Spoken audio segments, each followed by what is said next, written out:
G'day, this is Gary007 and welcome to my channel. So today I'm just going to briefly touch on why I haven't been uploading for the last couple of months. So if some of you didn't know, I went in for heart surgery about 7 weeks ago. Bit of a shock for myself because I'm not an overweight guy. I wouldn't say I'm fit, but it was something that sort of came out of the blue that I was not expecting.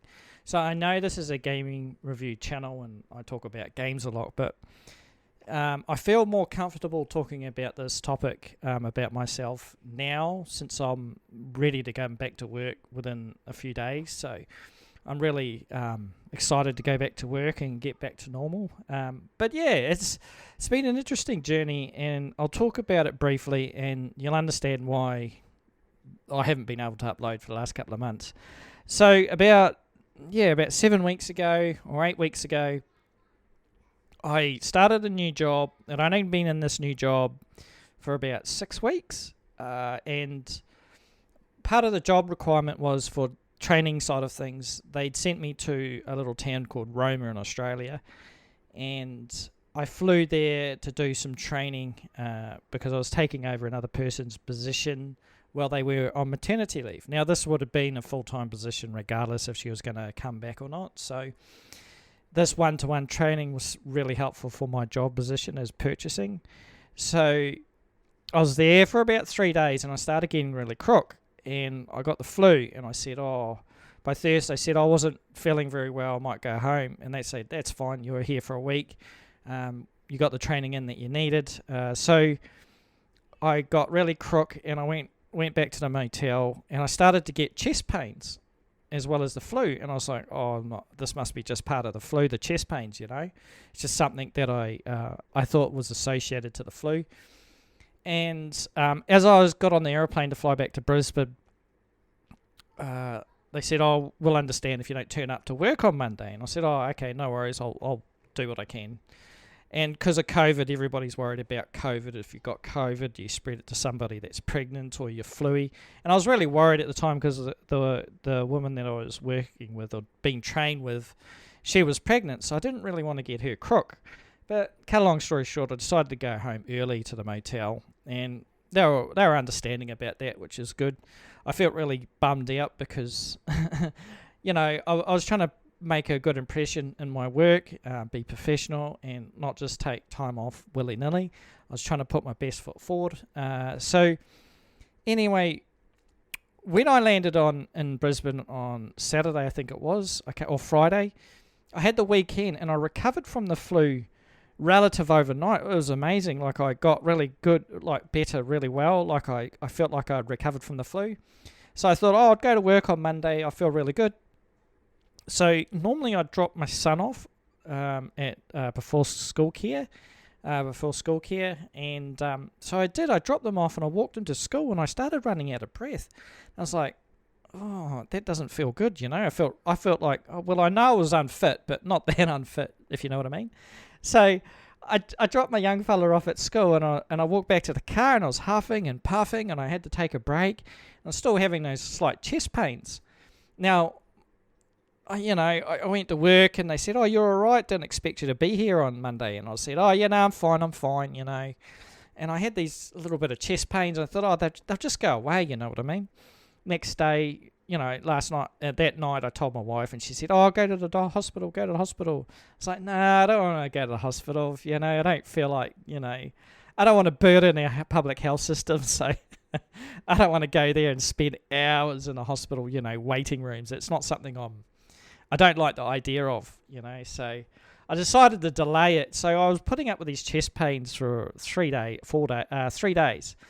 And on Wednesday, I booked an appointment with the GP after work. I thought, I'll just go in and just double check, with the GP. And of course, I went into the GP and she looked at me and she was listening to my heart. She said, you got to go to the hospital right now. You got to go to the hospital.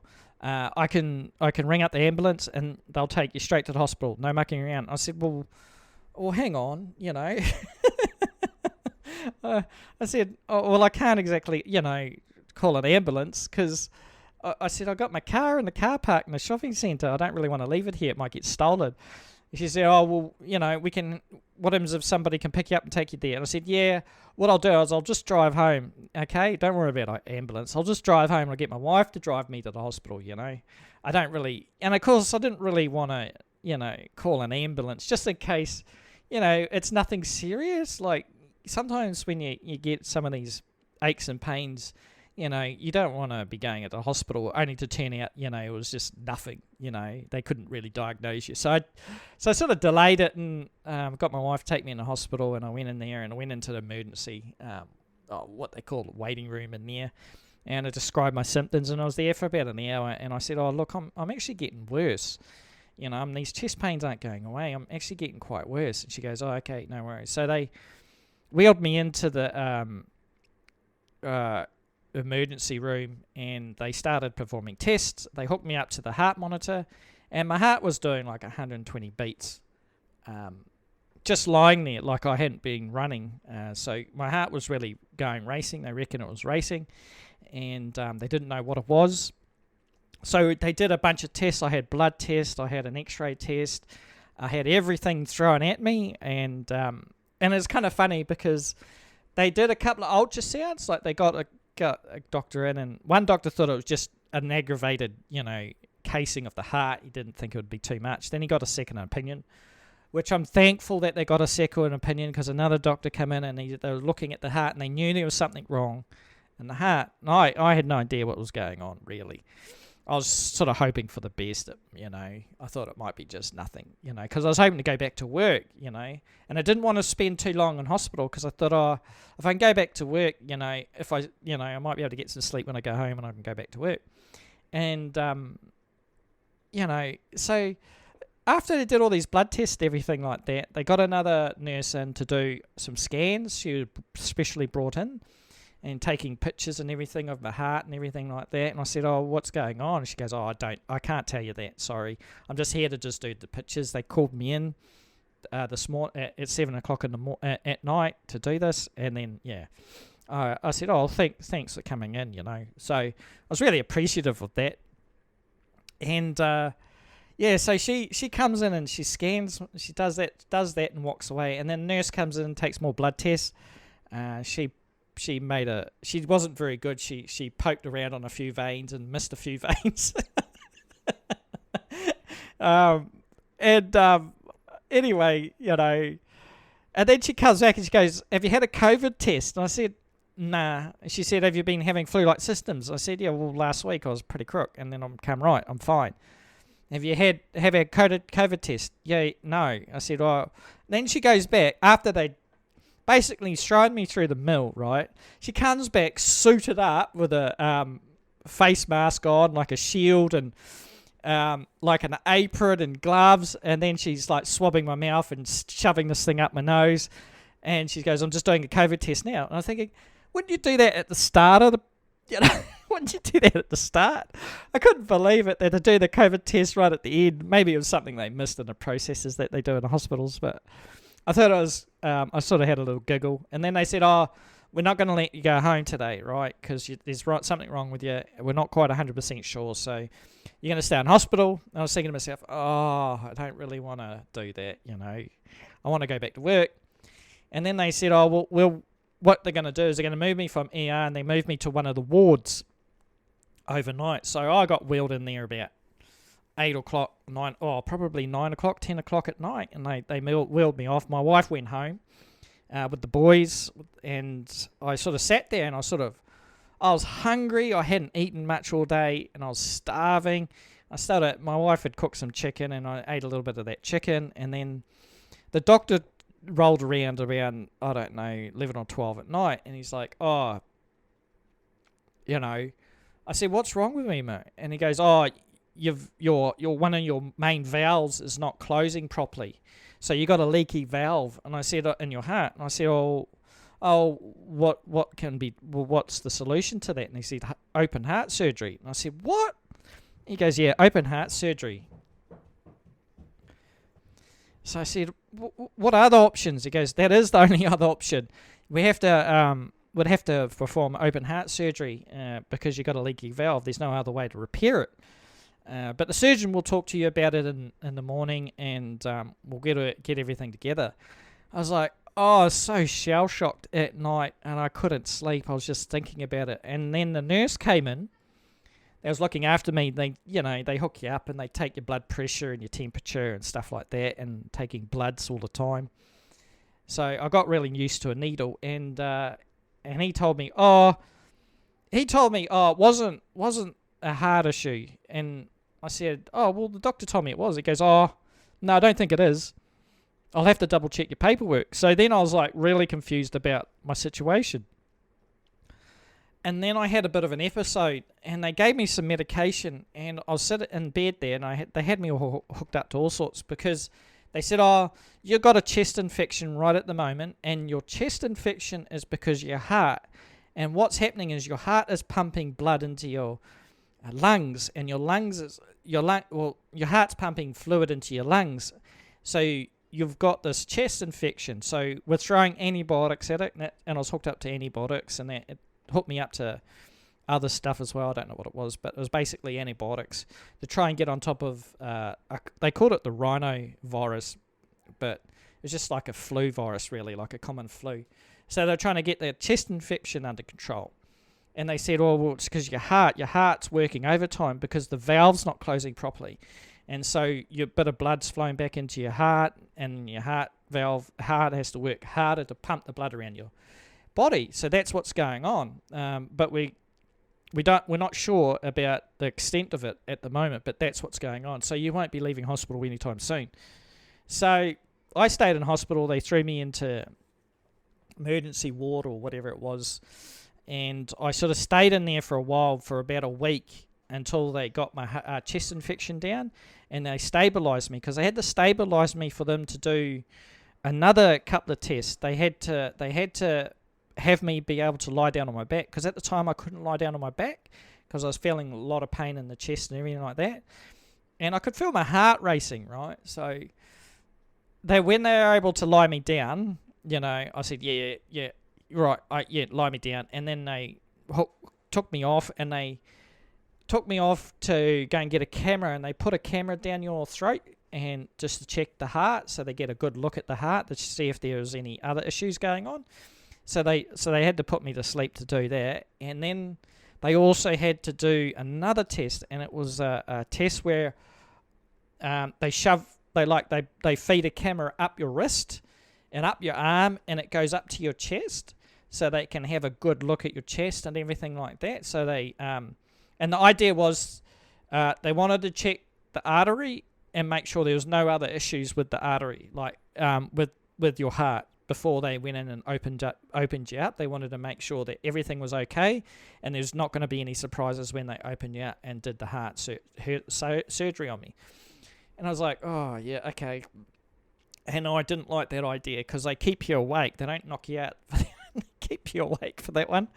So I wasn't really keen, but when they did it, it wasn't as painful as I thought it would be. Still uncomfortable, because I was getting cold, because in the hospital, the aircon sort of fluctuates to freezing to, like, there's no aircon in a room. It depends on where you land in the hospital. Like, the air conditioning seems to be on different degrees of level of intensity. And when you're half naked with an apron and all that, man, it's an undignified experience, So when they ran that camera up my arm and everything like that, and they got back and they said, the surgeons came back and said, look, yeah, it's your mitral valve or whatever it was, one of your major valves. It's not closing properly, and the reason why it's not closing properly is there's a little flap, and that's come away. So we have to operate on you. You got 3 options, right, before the surgery. The first one is we try and repair it. That's always our first option. We like to try and repair it. The second option is a mechanical valve.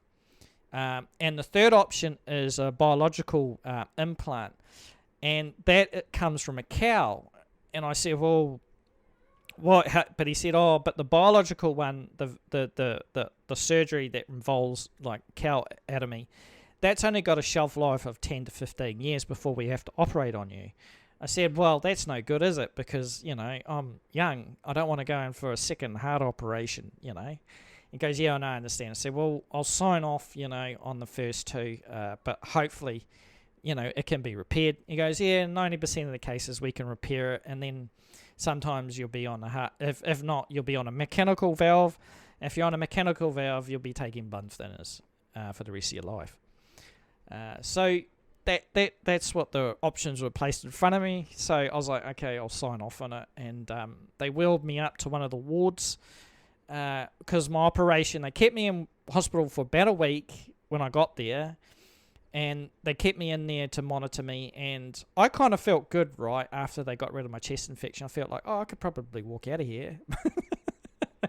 But no, I can't. And so the night before, they moved me to another room, and I got shaved. They shaved me down like they're like plucking a chicken. They shaved all the hair off my arms, off my legs, and everything like that. And around the groin area, just in case they had to put a camera out through my groin area. So they shaved my legs, everything like that. And I worry a lot because I think about those sorts of things. You put under a lot of stress. But the surgeons are really cool, right? So they do this day in and day out, and that's like whatever, But for me, it's like, it's huge.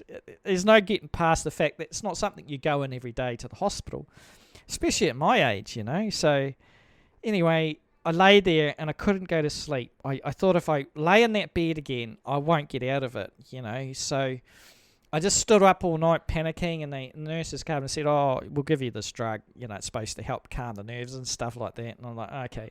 They gave it to me, and I had a bit of a high, but I was like fighting it at the same time. I was like, no, if I slide down here.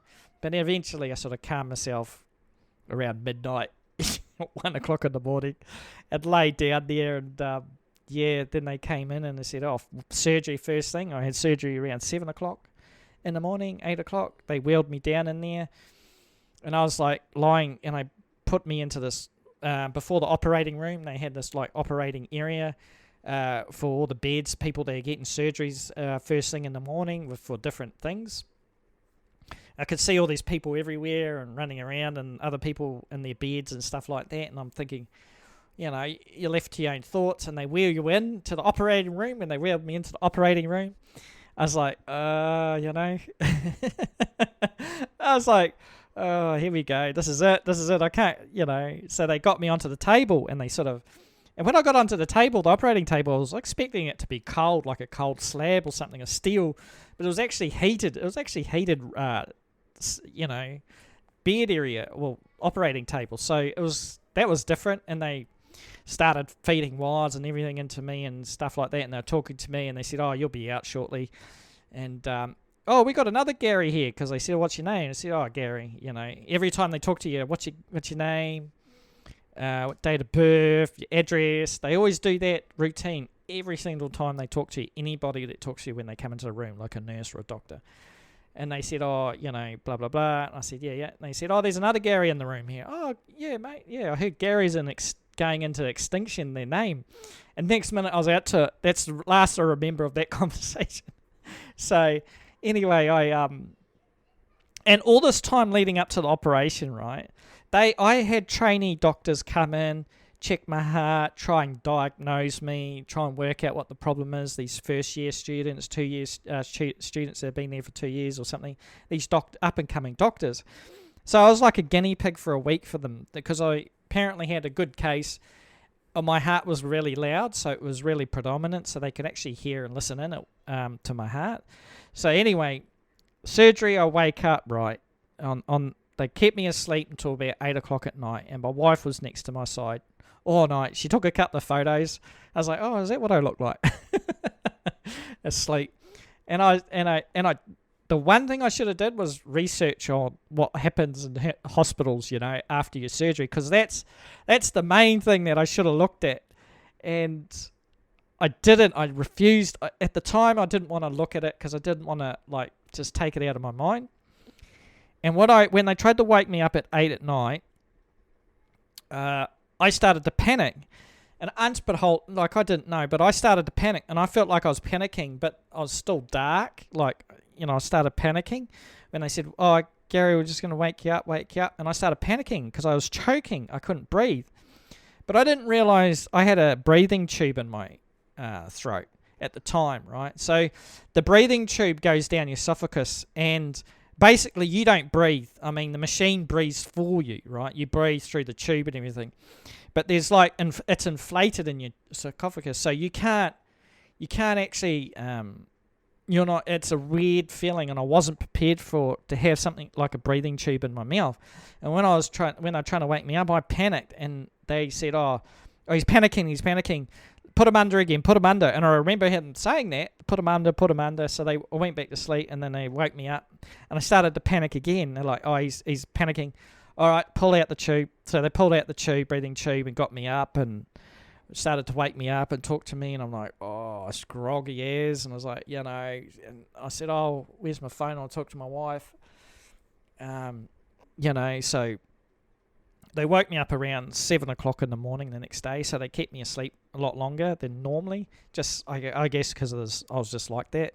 And I woke up, and I was in just, so much pain, and it was a bit of shock, and, you got stitches down the front of you where your rib cage is, because they open you right up for the surgery, and you're on a heart, like one of those heart monitor things when you're in surgery, because they keep the pump, what they call them, keep the blood pumping, so it's mechanical when you're in surgery. So when they woke me up, I was really groggy.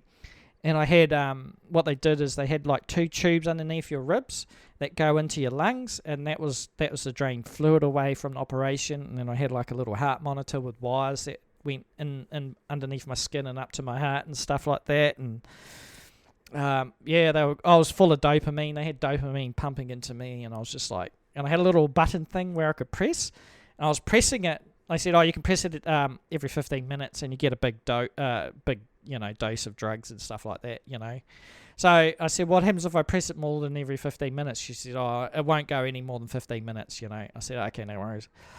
So I was trying to eat too when I got up. I was hungry, and I tried to eat. I felt good, and then I threw up, and I threw up like 3 or 4 times. Like, I was trying to eat, but it was just, my stomach was just going nut, and I was just vomiting. And I was getting really anxious and irritated because the hospitals aren't really places to sleep. There's people moaning, the lights are on all the time, and there's a lot of noise and racket that goes on. And I was under a 24-hour monitor. They always have a nurse there, checking on you, making sure you're okay. They don't sort of leave the bedside after major surgery. And one thing I didn't understand, like at the time, not long after surgery, very briefly, within 24 hours, they had a nurse come around. They said, oh, we're going to try and get you up and working around. I said, oh, what do you mean? The best thing for you is to get up and walk around. We need to get your lungs, because your lungs collapse a little bit after hot surgery, so we need you to start breathing and start pushing those lungs, we're going to get you up walking around. We're going to try and, that's the best course of medicine that we know of to date, is to get you walking around, not to lie in bed for too long. I said, all right, I'll have a crack. And I was a little bit skeptical. And they said, oh, well, some of these old people over here, like 80 or 90, they're cruising around after the operation. I'm like, oh, I can't be done in by somebody that's that old, so. So I was like, all right, no worries. And they got me up off the side of the bed. They slid me up, and I just felt like all the drugs just went from one side to the other side, then down my body.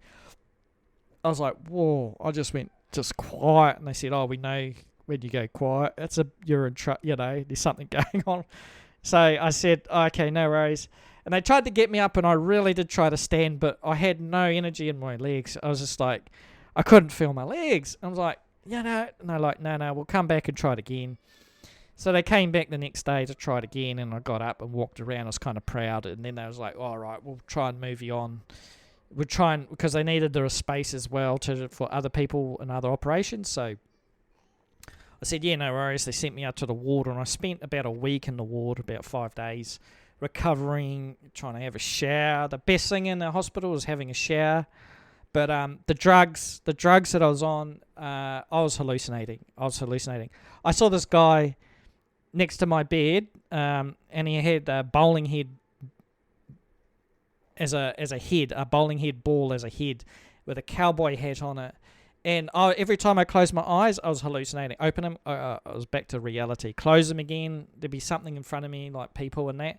And I knew it was a hallucination when I closed my eyes. It was so real, but I knew it was a hallucination because they wouldn't talk back to me. It was weird. It was the best thing I did was that they weaned me off the drugs. They did that as part of the policy, but being on so much medication in there was not a good thing. I didn't like it. And once they pulled those tubes out of my chest, I felt 100 times better. The only thing was that, you had to walk around, you're on a monitor, you're taking drugs, blood pressure. You're always being woken up by a nurse, checking up on you all the time, making sure everything's fine, so you don't really get a lot of sleep in the ward. However, the food in the hospital was actually pretty good. I got sick of it in the end, of course, but I could order a burger, I could order anything. I don't know if it's fish and chips, but they had fish and they had chicken meal, gravy and potatoes. So they had it all. And I was really thankful that the GP pushed me to go and get myself sorted out. So, if I learnt that if it's to do with the heart, the hospital won't muck around. They'll see you straight away. They'll get onto it. Because it's the one body part that if it fails, that's it, you're dead. There's no coming back from it. So I learnt that if I ever have, hopefully I'll never go through this again, having open heart surgery. If I advise, if you ever have issues or you think you're having issues with your heart, don't try and delay it. You know what I mean? So yeah, so that's what I've been recovering. I've been trying to recover from, and it's been a long journey. It's been 6 weeks out of hospital. There's a lot that's been going on between. I've been going for walks to try and get fit again, because you lose a lot of your fitness.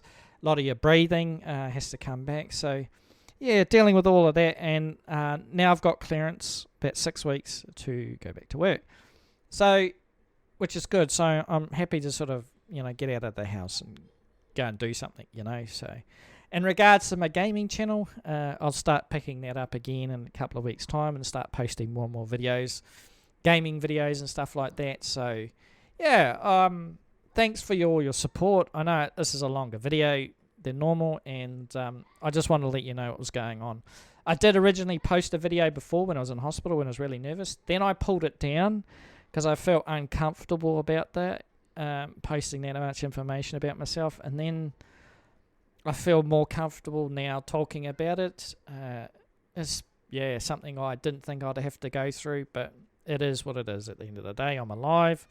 I'm above the ground. I got my family with me, and they've been pretty awesome about it. So my wife has been really supportive, and yeah, it's been good to have that. So anyway, thank you for listening to Knucklehead Like Me, and I will see you later. Okay then, bye.